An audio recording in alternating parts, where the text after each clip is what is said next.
In this tutorial, I'm going to show you guys how to change your iCloud password.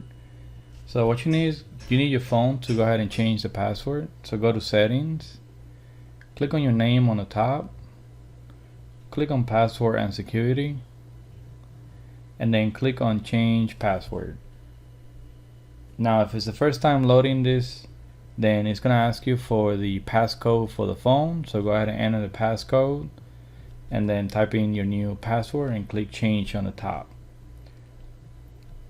If you wanted to do it from your computer, you still need to have your phone available.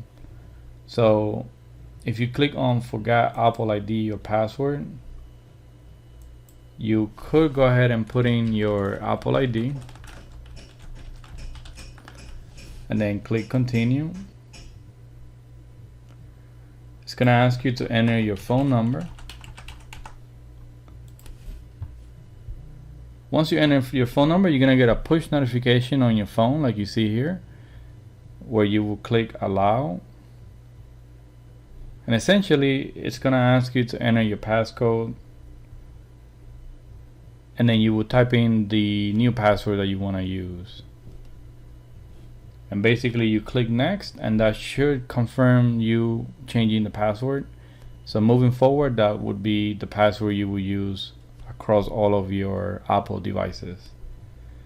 Alright, well, thank you for watching. I hope this was helpful. If you have any questions, leave your comment below and please subscribe.